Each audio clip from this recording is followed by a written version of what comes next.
आइए दोस्तों, यहाँ पे आज स्टार्ट करने वाले हम फाइनेंसिंग एक्टिविटीज। तो अभी पिछले वीडियोस में हमने इन्वेस्टिंग एक्टिविटीज में डेप्रिसिएशन एंड एक्यूमुलेटेड डेप्रिसिएशन सीखा था। इन दोनों के बीच में डिफरेंस हमने सीखा था।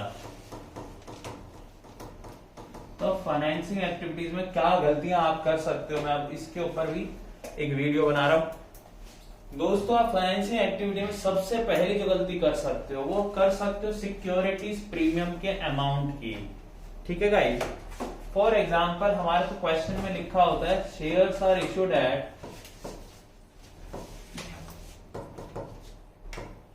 अ प्रीमियम ऑफ 10%।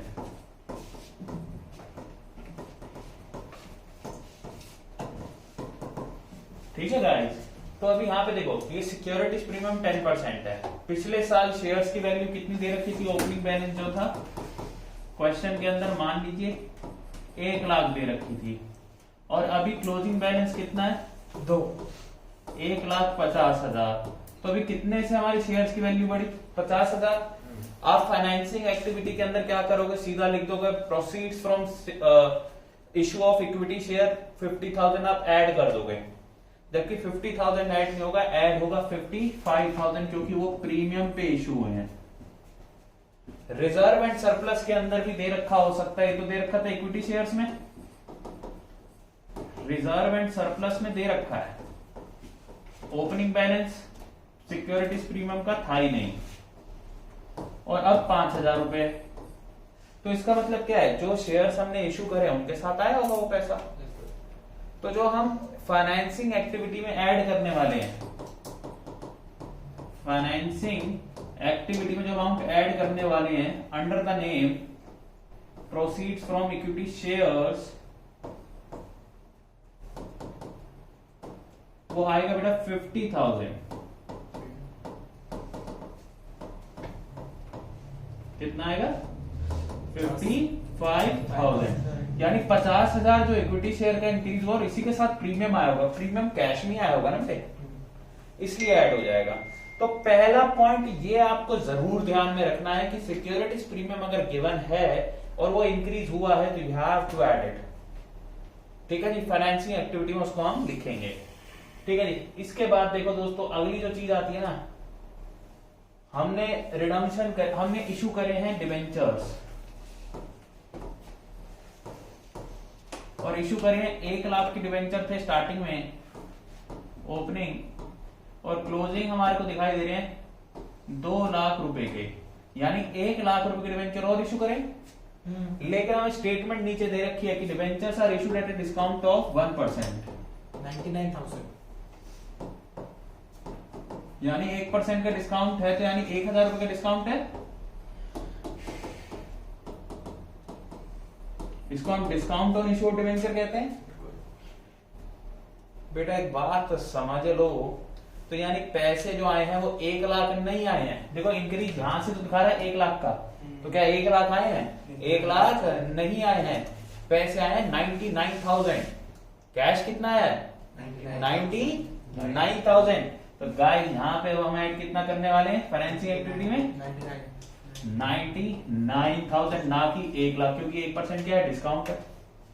अच्छा, इस 1% डिस्काउंट का और क्या करेंगे? बेटा आपने कितनी बारी क्वेश्चंस में जो फॉर्मेट आप बनाते हो एडजस्ट ऑपरेटिंग आइटम्स में, adjustment for non cash and non operating items, तो उसके अंदर आप लोग क्या करते हो? आप लोग दोस्तों वहां पे हर बारी लिखते थे depreciation add, goodwill return of add, और पी से क्या लिखते थे? Preliminary expenses. तो मैंने उसमें बताया था कि शेयर इशू एक्सपेंसेस हो, उसका एक एग्जांपल है loss on issue of debenture, उसका दूसरा एग्जांपल है discount on issue of debenture, उसका तीसरा एग्जांपल है। क्लियर है बात? उसके 3 एग्जांपल है, और भी बहुत सारे एग्जांपल। तो प्रीमियम और रिडम्पशन ऑफ डिवेंचर जो आप दे रहे हो अगर, तो वो भी उसमें आता है, और अगर आप डिस्काउंट पे डिवेंचर इशू कर रहे हो तो वो भी उसमें आता है दोस्तों। ठीक है भाई, क्लियर हो गया? दोनों की ट्रीटमेंट क्या होगी? प्रीमियम और डिस्काउंट की सेम ट्रीटमेंट है। क्लियर है बात? जैसे 1,000 वहां प्लस कर देंगे, 1,000 वहां पे आप प्लस कर दोगे। क्लियर है बात? चलो दोस्तों, इसके अलावा फाइनेंसिंग एक्टिविटी में और क्या क्या आता है? प्रेफरेंस शेयर्स, आपने प्रेफरेंस शेयर इशू करे तो वो आ जाएगा, और अगर उनकी रिडम्पशन करी यानी उनकी पेमेंट कर दी, रिडम्पशन का मीनिंग क्या है, पेमेंट कर देना, प्रेफरेंस शेयर और डिबेंचर की पेमेंट हो जाती है तो वो भी आप माइनस कर देंगे। अच्छा दोस्तों, मैं कह रहा था कि इंपॉर्टेंट पॉइंट्स को डिस्कस करता हूं, क्योंकि मैं मान के चल रहा हूं कि आप सबको फाइनेंसिंग एक्टिविटी वैसे तो आता है। तो दोस्तों एक चीज जहां पे बड़ा फोकस करना चाहिए आपको, हम हमेशा जो है ना फाइनेंसिंग एक्टिविटी के लिए हम क्या करते हैं, आइदर तो इक्विटी एंड लायबिलिटीज में आपका मेन हेड होता है शेयर होल्डर फंड्स, उसके शेयर कैपिटल में चले जाते हो, वहां देख लेते हो प्रेफरेंस शेयर है कि इक्विटी शेयर है, या नॉन करंट लायबिलिटीज में चले जाते हो, वहां देख लेते हो कि कोई आपकी लायबिलिटी में डिवेंचर्स हैं जो आपने इशू करे हो, आपने कोई बैंक से लोन ले रखा हो। हम बहुत ही कम बार जाते हैं शॉर्ट टर्म बोरोइंग्स में यानी करंट लायबिलिटीज के अंदर, जहां पे आपको एक दे रखी होती है बैंक ओवरड्राफ्ट। इसको भूलना नहीं है, ये भी फाइनेंसिंग एक्टिविटी का ही पार्ट है। बैंक ओवरड्राफ्ट किसका पार्ट है भाई, फाइनेंसिंग एक्टिविटी का ही पार्ट है। क्लियर है बात।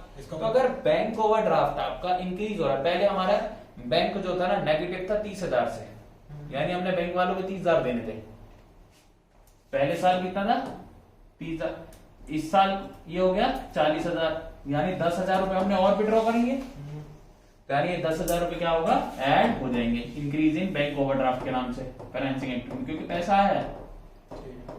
और अगर ये उल्टा हो जाए, पहले 40 था अब 30 हो जाए माइनस, तो डिक्रीज इन बैंक ओवरड्राफ्ट। तो ये बैंक ओवरड्राफ्ट को भूल मत जाना, क्योंकि यूजुअली हमारी आदत बन जाती है, क्या आदत बन जाती है बेटे, इक्विटी वाले को देखेंगे, इक्विटी को देखेंगे और साथ में नॉन करंट लायबिलिटी में आप देख लोगे डिवेंचर्स को। अब जो चौथी आप गलती कर सकते हो वो क्या कर सकते हो बेटा, इंटरेस्ट की। ये जो डिवेंचर्स है ना, इसके पीछे लिखा होता है 9%, तो इस 9% का मतलब क्या होता है, इसका इंटरेस्ट होता है। ये जो इंटरेस्ट हमने पे किया होगा, वो इंटरेस्ट हमने पे किया होगा, तो 9% आप निकालोगे। देखो क्वेश्चन में गिवन नहीं होता कि नए डिवेंचर इशू कब करेंगे, तो बेटा हम आपको एक एडवाइस देते हैं, एक सजेशन देते हैं, क्या कि आप मानो कि साल के अंत में इशू करें, ताकि नए डिवेंचर का इंटरेस्ट ना निकालना पड़े। कहने का मतलब क्या है, अगर डिवेंचर साल के स्टार्टिंग में 1 लाख के थे,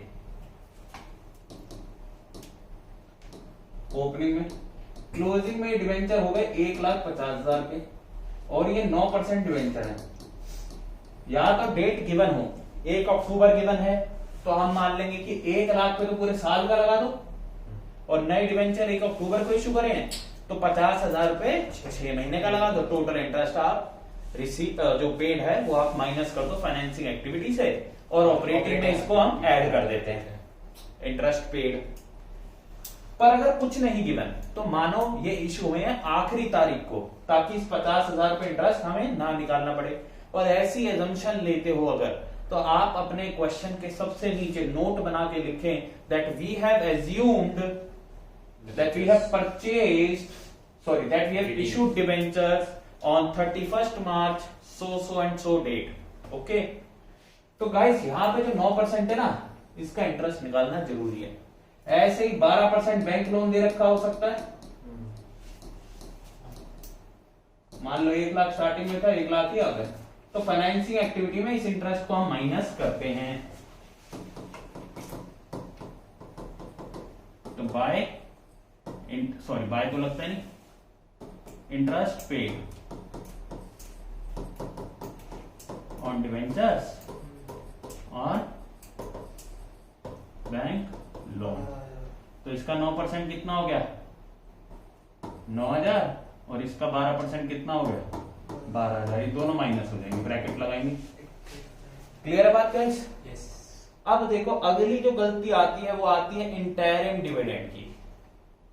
इंटरिम डिविडेंड को हम नेट प्रॉफिट बिफोर टैक्स निकालने में यूज करते हैं, जो साल के बीच में कभी भी दे दिया जाता है, और उस इंटरिम डिविडेंड को आप यहां भी माइनस करोगे डिविडेंड पेड के नाम से।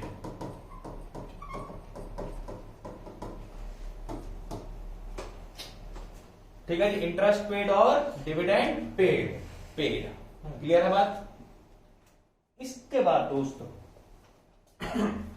इसके बाद दोस्तों क्या करेंगे हम, अगला जो सीखने वाली बात है वो है प्रपोज्ड डिविडेंड। क्या है सीखने वाली बात? प्रपोज। हमेशा जो प्रपोज डिविडेंड हमें 2 साल का दे रखा होता है, पिछले साल का और एक करंट ईयर का। तो मान लीजिए अगर आपको प्रपोज डिविडेंड दे रखा है प्रीवियस ईयर का 30,000 और करंट ईयर का 40,000, तो दोस्तों एक बात बताओ, जो पिछले साल प्रपोज किया गया था कि हाँ जी हम इतना डिविडेंड देंगे, जी हाँ जी हाँ हम इतना डिविडेंड देंगे, तो वो इस साल दिया गया होगा। यानी आपने इस साल जो डिविडेंड पे किया होगा वो कितना किया होगा? ये तो इंटरिम डिविडेंड था, तो प्रपोज डिविडेंड हमने 30,000 पे किया होगा, ये भी क्या हो जाएगा? माइनस हो जाएगा 30,000। अच्छा, एक हम प्री पेपर यानी जब नेट प्रॉफिट बिफोर टैक्स निकालते हैं, सबसे पहली आइटम ऑपरेटिंग में, उसमें भी प्रपोज डिविडेंड ऐड करते हैं। तो बेटा एक बात याद रखना, करंट ईयर के डिविडेंड का कुछ नहीं किया जाता, उसमें भी जो ऐड होगा वो क्या होगा? प्रीवियस ईयर 30,000, क्योंकि ये प्रॉफिट में से कटा होगा। कटा कितना होगा? 30,000। ये जब तक दिया नहीं तो क्या प्रॉफिट में से कट जाएगा? ये कोई एक्सपेंस थोड़ी ना है, ये तो प्रॉफिट की अप्रोप्रिएशन है, तो करंट ईयर का नहीं आता, इसका कुछ नहीं करना होता। पूरे क्वेश्चन के अंदर एक्स्ट्रा इंफॉर्मेशन है, इसका पूरे क्वेश्चन के अंदर कुछ भी नहीं करना होता, ये एक्स्ट्रा इंफॉर्मेशन है। तो ये है प्रपोज डिविडेंड पिछले साल का ट्रीटमेंट। क्लियर है गाइस? तो ये सारे ट्रीटमेंट्स हैं। अच्छा, इसके बाद एक आखिरी है प्रीमियम और रिडम्पशन, भूल गया था मैं। मान लो डिवेंचर रिडीम करें प्रीमियम पे, पहले थे 2 लाख के डिवेंचर, अब हो गए 1.5 लाख के, 50,000 के रिडीम कर दिए। कितने पे? अच्छा, इसकी भी डेट गिवन नहीं है कब रिडीम करें, तो भी आखिरी तारीख मान लो, लास्ट ईयर वाला नोट लिख लो, या फिर पहली तारीख मान लो कि पहली तारीख को रिडीम कर दिया, इंटरेस्ट नहीं देना पड़ेगा, थोड़ी कैलकुलेशन कम हो जाएगी, नोट लिख देना। उससे आंसर में कोई फर्क नहीं आएगा बेटा उनके पास सब टाइप के आंसर होते हैं, टेंशन मत लो। बट हमारे कैश भी तो मैच करना चाहिए ना सर आपका कैश मैच करेगा, करके देख लो, 100% मैच करेगा, और किसी प्रकार की परेशानी वाली बात नहीं। मैं आपको स्टैंडर्ड बता रहा हूँ, स्टैंडर्ड ऐसे करते हैं जो आपकी बुक्स में भी लिखा हुआ है, तो उसको फॉलो करो, कोई दिक्कत नहीं है, मैक्सिमम बच्चे भी फॉलो करते हैं। तो आओ दोस्तों आगे चलते हैं। मैं बताता प्रीमियम रिडम्पशन। तो डिवेंचर हमने पे करे 50,000 के, लेकिन उसका प्रीमियम था, क्वेश्चन के नीचे एक्स्ट्रा इन्फॉर्मेशन लिखा है कि they are to be redeemed at a premium of 10%। तो बेटा यानी हमने 50 नहीं दिए होंगे, हमने कितने दिए होंगे? 55। तो जो माइनस करने जाओगे वो कितने माइनस करोगे? 55। अच्छा, जो 5,000 रुपए हैं ये भी कौन से एक्सपेंसेस हैं? प्रीलिमिनरी, उनको ऐड करना पड़ेगा किसमें? ऑपरेटिंग में। जब non cash and non operating items की एडजस्टमेंट हम करते हैं। तो अब एक क्वेश्चन कर लेते हैं फटाफट, और उससे जो भी हमारे डाउट्स हैं उनको क्लियर कर लेते हैं। तो आइए दोस्तों इस क्वेश्चन को कर डालते हैं अभी। तो इक्विटी शेयर पिछले साल थे 6 लाख के, ठीक है जी, पिछले साल थे 6 लाख के, इस साल कितने हैं? 8 लाख के। प्रेफरेंस शेयर पिछले साल थी 2 लाख की, इस साल है ही, यानी आपने इसको रिडीम कर लिया, पेमेंट कर दी जी इनकी। 14% डिवेंचर है, पिछले साल थे 1 लाख के, और इस साल सॉरी इस पिछले साल थे ही नहीं, और इस साल 1 लाख के, यानी प्रोसीड्स करी आपने, आपका पैसा आया है। इक्विटी शेयर जो इश्यू हुए थे 15%, यानी 2 लाख के इक्विटी शेयर इश्यू हुए आपके, यहाँ पे आप देख सकते हैं 2 लाख का इक्विटी शेयर इश्यू हुआ, 15% प्रीमियम पे हुआ है, यानी इक्विटी शेयर के प्रोसीड्स कितने आए होंगे? 2,30,000। तो अगर मैं बनाऊं यहाँ पे cash flow from financing activity, तो आप क्या लिखोगे? Proceeds from shares, equity shares 2,30,000, ना कि 2,30,000, क्योंकि प्रीमियम का पैसा है। 12% preference shares were redeemed at a premium of 5%। 2 lakh का 5% 2,10,000, पेमेंट ऑफ प्रेफरेंस शेयर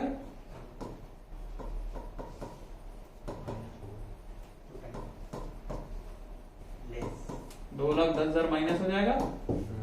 इसके बाद 14% debenture were issued at a discount of 1%, तो यानी 99,000 proceeds from issue of debenture.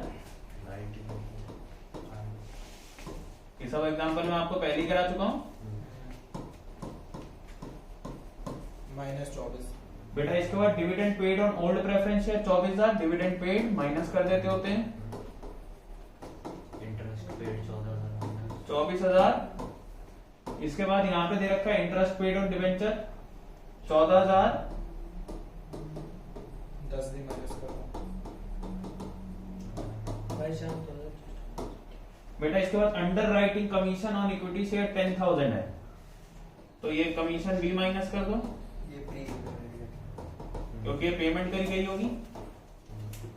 और कई बार किताबों में आपको ये 2,20,000 भी दिख सकता है, क्योंकि ये उसमें माइनस कर देते हैं। बिल्कुल, बहुत ही शानदार। अच्छा, पिछले इस साल के प्रोविजन का कुछ करना चाहिए? नहीं। पिछले साल का प्रोविजन क्या कर देंगे? प्रपोज डिविडेंड का, सॉरी पिछले साल का प्रपोज डिविडेंड लेस कर देंगे। लेस कर देंगे यहाँ भी, और वहां ऊपर ऐड कर देंगे नेट प्रॉफिट बिफोर टैक्स के लिए। ठीक है गाइस, तो फाइनल आंसर जो भी आएगा वो आप निकाल लेंगे। ठीक है गाइस, तो फाइनेंसिंग एक्टिविटी में अगर इतना समझ लिया तो समझो हर क्वेश्चन आप कर सकते हो। Clear guys? तो अगली वीडियो अब हम बनाएंगे ऑपरेटिंग एक्टिविटीज के लिए, आप सभी के लिए। तो उसके लिए आप हमारा टेक चैनल देखते रहिए।